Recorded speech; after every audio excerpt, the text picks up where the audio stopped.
Un hermano de Jesús fue el primer jefe de la Iglesia. Artículo de Javier Garín. Historiador, escritor, autor de Anticristo, historia de una profecía jesuítica sudamericana. El proceso de divinización de Jesús comenzó inmediatamente después de su muerte en la cruz, tras un breve periodo de perplejidad y desconcierto entre sus seguidores, que esperaban verlo triunfar de sus enemigos como el Mesías anunciado. Pronto, sin embargo, el duelo y la decepción fueron reemplazados por la creencia de que Jesús había resucitado, y con ello se sentaron las bases del desarrollo del cristianismo, primero como secta judía disidente y luego como nueva religión emancipada de su matriz israelita. En pocas décadas, el Jesús de carne y hueso fue sustituido por la construcción teológica e intelectual del Cristo. Jesús, en tanto hombre, podía tener padres biológicos y hermanos, pero en tanto Cristo debía ser hijo de una virgen, pues Isaías había dicho: por eso el Señor mismo os dará un signo, mirad, la virgen está encinta y dará a luz un hijo, y lo pondrá por nombre Emmanuel. Isaías 7 y 14. Sin embargo, los primeros evangelios, al ser escritos al poco tiempo de la muerte de Jesús, conservan admirablemente muchos rasgos de su humanidad, anteriores a su elevación teológica. La naturalidad y sencillez con que los tres evangelios sinópticos abordan la vida de Jesús constituye una prueba de su autenticidad como documentos históricos, pues, aun cuando sus textos sufrieron muchas interpolaciones y cambios a manos de los sucesivos copistas, han resguardado informaciones vitales que no siempre se ajustan a los dogmas elaborados con posterioridad por los teólogos y autoridades eclesiásticas. Incluso el tardío Evangelio de Juan, que ofrece una elaborada teología ausente en sus antecedentes, sigue conservando, por la transmisión directa del anciano Juan, preciosas aportaciones de la vida de Jesús. Tengamos presente que es criterio comúnmente aceptado que los evangelios se inspiran a su vez en fuentes anteriores perdidas, por lo que su testimonio parte del conocimiento directo de Jesús, más allá de las adiciones incorporadas con fines proselitistas, para convencer a los judíos de que realmente había sido el Mesías. La divinización progresiva de Jesús llevó, entre otros efectos secundarios, a invisibilizar su familia de sangre en aras de la consagración del segundo dogma mariano, el de la virginidad perpetua de María, el cual, según Meyer, no llegó a ser doctrina común hasta la segunda mitad del siglo IV. Meyer, Guion P. 1997. Un judío marginal. Nueva visión del Jesús histórico. Tomo primero, Pamplona, Verbo Divino, sexta edición, página 333. Sin embargo, a los primeros escritores cristianos la posible existencia de hermanos de Jesús no pareció afectarles, y en el siglo II el apologista cristiano Tertuliano polemiza con Marción en defensa de la naturaleza humana de Jesús utilizando, precisamente, como argumento el que tuviera hermanos. Ver Tertuliano, Adversus Marcionem. Contra la creencia de que Jesús fue hijo único de María, existen numerosos testimonios evangélicos y extraevangélicos que hablan de 4 hermanos y al menos 2 hermanas. Uno de ellos, Santiago el Justo, ejerció una autoridad eclesiástica superior, equiparable a un primitivo papa. Así surge de múltiples relatos de los primeros siglos, que contradicen asimismo la tesis del papado fundacional de Pedro. Santiago el Justo es mencionado por Pablo de Tarso en la epístola a los Gálatas. Después, pasados 3 años, subí a Jerusalén para ver a Pedro, y permanecí con él 15 días, pero no vi a ningún otro de los apóstoles, sino a Jacobo el hermano del Señor. Gálatas 1, 18-19. Todo indica que este Santiago, o Jacobo, Sancti Jacob, no debe ser confundido con los apóstoles Santiago el mayor y el menor, a quienes Mateo llama hijo de Zebedeo e hijo de Alfeo, Mateo, 10, 2-3. Es claro que Pablo no lo consideraba un apóstol, pues dice que solo vio a Pedro y a ningún otro de los apóstoles. Que podría haber sido realmente el hermano de Jesús, o al menos medio hermano, y no un hermano espiritual lo indica el historiador judío Flavio Josefo. Este, no siendo cristiano, no tenía motivos para llamar hermano de Jesús a alguien que no lo fuera de sangre. En su relato, nos dice que el sumo sacerdote saduceo Ananías llamó a juicio al hermano de Jesús, quien era llamado Cristo, cuyo nombre era Santiago, y con él hizo comparecer a varios otros, para condenarlos a muerte. Antigüedades judías. La actuación de Santiago el Justo fue decisiva en el primer concilio de la Iglesia, celebrado en Jerusalén en el año 50 de nuestra era. En esos tiempos, el cristianismo ni siquiera había empezado a diferenciarse del judaísmo y era más bien una secta conformada por los judíos que creían que Jesús era el Mesías. Aún no había iglesias sino sinagogas, el día de reposo era el Sabbat y no el domingo, que fue inventado posteriormente por los cristianos romanos, y el mayor número de fieles de Jesús eran judíos de Judea o judíos helenizados de las ciudades del mar Egeo, Siria y el Asia Menor, quienes observaban la ley maseica, se abstenían de las comidas impuras y sometían a sus hijos varones a la circuncisión.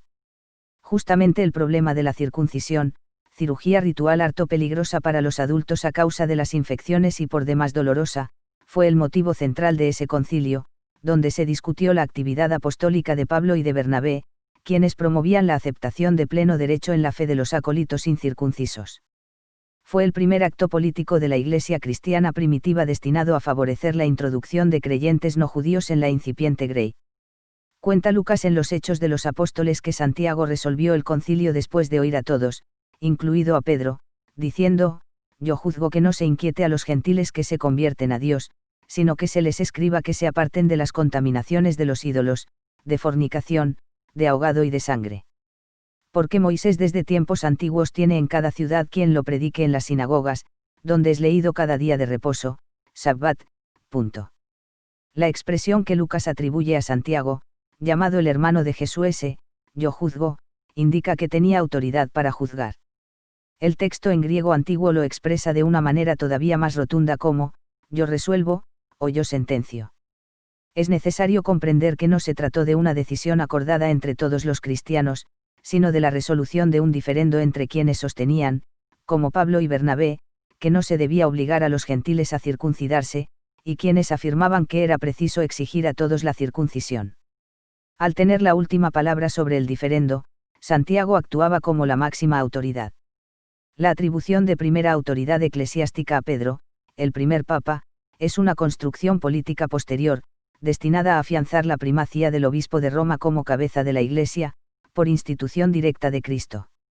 Efectivamente, si fuera cierto que el primer jefe de la Iglesia era Pedro y no Santiago el Justo, llamado el hermano de Jesús, ¿por qué razón fue Santiago quien dictó sentencia en el concilio de Jerusalén? ¿Por qué no fue Pedro? Podemos suponer que sus cualidades personales, hombre de gran piedad, y su condición de hermano de Jesús lo convertían en un personaje no controvertido. Si bien puede admitirse que Pedro era la figura de mayor peso e influencia entre los apóstoles, ninguno de estos asumió la jefatura de la Iglesia de Jerusalén, sino que escogieron a Santiago el Justo para tal ministerio. Así lo expresa Clemente de Alejandría en el sexto libro de su Hipotiposes, donde se lee que Santiago el Justo fue elegido como obispo de Jerusalén por Pedro, Santiago el Mayor y Juan. Es posible que prefirieran designarlo en razón de su presunto parentesco para dedicarse ellos plenamente al apostolado. En idéntico sentido se expresa Negesipo, en el quinto libro de sus comentarios, después de los apóstoles, Santiago el hermano del Señor, de sobrenombre el Justo, fue nombrado jefe de la Iglesia en Jerusalén, Eusebio de Cesarea, primer historiador de la Iglesia. Santiago, hermano del Señor, a quien los apóstoles habían confiado el asiento episcopal en Jerusalén, y San Jerónimo, aunque sin indicar parentesco, ordenado por los apóstoles obispo de Jerusalén, gobernó la Iglesia de Jerusalén 30 años. Cirilo de Jerusalén, en el siglo V, todavía sostiene que Jesús se apareció a Santiago, su propio hermano y el primer obispo de esta parroquia. Textos apócrifos antiguos, como los dos Apocalipsis de Santiago encontrados en Nag Hammadi, el Evangelio de Tomás y el Evangelio de los Hebreos aseguran que Santiago fue el sucesor designado, ya no por los apóstoles, sino directamente por Jesús.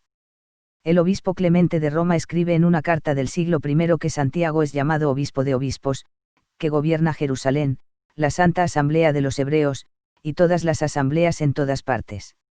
Obispo de obispos significa papa. Es decir que podemos en cierta forma considerarlo el verdadero primer jefe de la Iglesia, ya que el centro del cristianismo no estaba aún en Roma sino en Jerusalén, y por eso el obispo de Jerusalén gobernaba todas las asambleas en todas partes. En el año 70 de nuestra era, el general Tito arrasa a sangre y fuego Jerusalén para reprimir el alzamiento de los judíos y destruye el templo. Es a partir de entonces que el peso principal de la naciente iglesia se desplaza fuera de la ciudad santa. ¿Cómo murió? Lo mataron los saduceos. Según Flavio Josefo, Este asesinato político-religioso fue planeado por el saduceo Ananías, sumo sacerdote, quien convocó al Sanedrín en momentos en que estaba vacante el cargo del procurador de Judea y acusó a Santiago, hermano de Jesús, quien era llamado Cristo, y a algunos otros de haber transgredido la ley y los entregó para que fueran apedreados. Antigüedades judías. Otros, como Clemente de Alejandría, afirman que lo tiraron del pináculo del templo de Jerusalén y luego lo remataron a mazazos. Egesipo relata que los escribas y fariseos colocaron a Santiago en el pináculo del templo, para que convenza a la multitud de que Jesús no era el Cristo, y como Santiago, en vez de negarlo, lo afirmó, lo arrojaron desde lo alto, y comenzaron a apedrearlo, porque no fue muerto por la caída, y uno de ellos, que era batanero, le dio el golpe de gracia con un mazo en la cabeza. Vinieron, pues, en grupo a Santiago, y le dijeron: nosotros te rogamos que frenes al pueblo, porque se han extraviado en sus opiniones acerca de Jesús, como si él fuera el Cristo. Te rogamos persuadas a todos los que han venido aquí para el día de la Pascua, en relación con Jesús. Porque todos escuchamos tu palabra, ya que nosotros y todo el pueblo damos testimonio de que tú eres justo y no haces acepción de personas. Así pues, persuaid a la multitud para que no yerre acerca de Cristo. Pues todo el pueblo y nosotros te obedecemos. Mantente en pie sobre el pináculo del templo, para que desde esa altura todo el pueblo te vea y oiga tus palabras. Ya que por la Pascua se unen todas las tribus, incluyendo a los gentiles. Santiago el justo declaró lo contrario de lo que le pedían los fariseos, sellando así su suerte.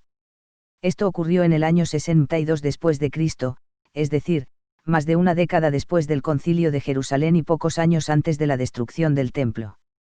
Josefo informa que la despiadada ejecución fue tomada como un asesinato judicial y provocó el enojo de muchos judíos de los que eran considerados los más ecuánimes en la ciudad, y estrictos en la observancia de la ley, quienes se dirigieron al nuevo procurador romano Albino en protesta, obligando al rey Agripa a reemplazar a Ananías al frente del sumo sacerdocio.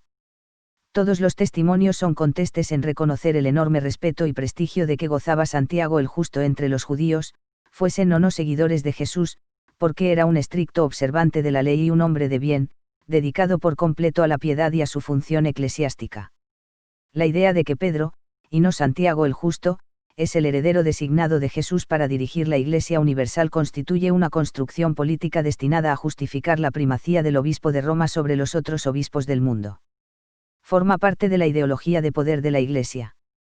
Del mismo modo, durante la Edad Media la Iglesia invocaba un legado imperial a favor del Papa, la donación de Constantino, basado en documentos falsificados por un monje del siglo VIII, con la finalidad de disputarle el poder al emperador del Sacro Imperio Romano Germánico. Jamás Constantino hizo donación alguna de poder temporal al Papa, ni hay evidencia histórica de que diese un estatus especial al obispo de Roma por ser el heredero de Pedro. Así como resultaría difícil hoy lograr que se aceptase como primer jefe de la Iglesia a Santiago el Justo y no a Pedro, tampoco se admite entre muchos creyentes el vínculo biológico de aquel con Jesús.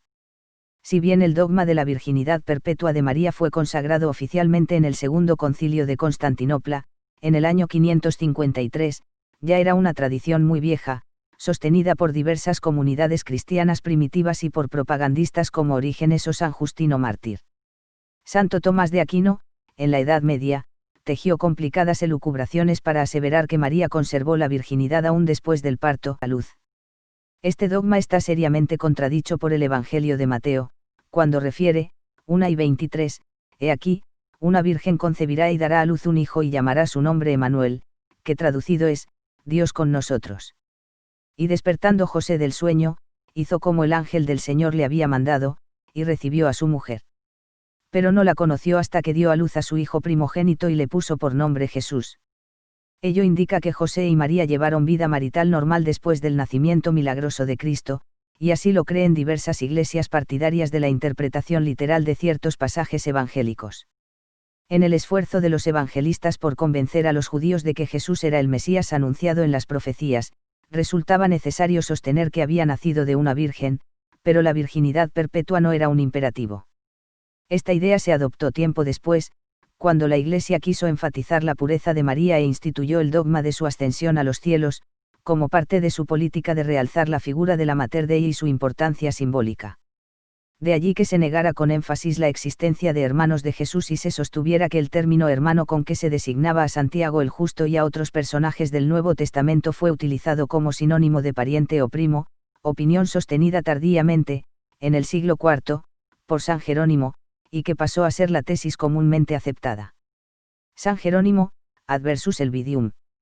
En algunos casos, se interpretó el término hermano, no como nexo biológico sino como metáfora de afinidad espiritual. No obstante, hay también tradiciones antiguas, rechazadas por la Iglesia, de que Jesús tuvo efectivamente hermanos, y el abandono paulatino de esta creencia resulta ilustrativo de la política de fijación y uniformización de dogmas que llevó a cabo la Iglesia. El Evangelio de Marcos nos cuenta que la gente que conocía a Jesús desde niño no creía que fuera el Mesías, y murmuraban: ¿no es este el carpintero, hijo de María, hermano de Jacobo, de José, de Judas y de Simón? ¿No están también aquí con nosotros sus hermanas? Y se escandalizaban de él. Marcos 6, 3, por su parte leemos en Mateo 1:55, ¿no es este el hijo del carpintero? ¿No se llama su madre María, y sus hermanos Jacobo, José, Simón y Judas? En estos versículos Santiago el Justo aparecería mencionado como Jacobo. Mateos, Marcos y Lucas refieren con palabras parecidas la siguiente escena. Entretanto, llegaron sus hermanos y su madre y, quedándose afuera, enviaron a llamarlo. Entonces la gente que estaba sentada alrededor de él le dijo: tu madre y tus hermanos están afuera y te buscan. Él les respondió diciendo: ¿quiénes son mi madre y mis hermanos? Y mirando a los que estaban sentados alrededor de él, dijo: aquí están mi madre y mis hermanos, porque todo aquel que hace la voluntad de Dios, ese es mi hermano, mi hermana y mi madre. Juan cuenta que Jesús fue de Caná a Cafarnaúm con su madre, sus hermanos y sus discípulos, y agrega que en la fiesta de los tabernáculos sus hermanos lo cuestionaron diciéndole: sal de aquí, y vete a Judea, para que también tus discípulos vean las obras que haces, porque ninguno que procura darse a conocer hace algo en secreto. Si estas cosas haces, manifiéstate al mundo. Observa mordazmente, ni aun sus hermanos creían en él. En otro pasaje evangélico se afirma que su madre y hermanos llegaron a pensar que Jesús se había vuelto loco.